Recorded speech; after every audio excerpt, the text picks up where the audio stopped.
Kevin, the main problem in making progress on mental illnesses is the stigma that's attached to having a mental illness.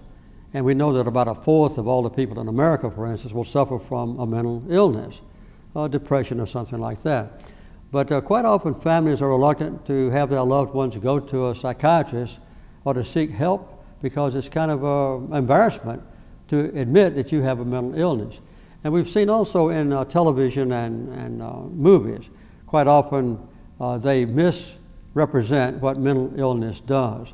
First of all, my wife has taught people don't hold anything against a person that has mental illness. Treat them with loving care and don't be embarrassed about it. Seek help and get it.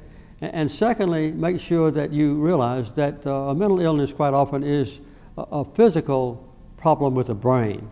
And we have all kinds of new techniques that have been developed, sometimes even in the last 5 or 10 years, that will make it possible to correct a mental problem so that a person that does have a mental illness can live a very successful life and a completely normal life.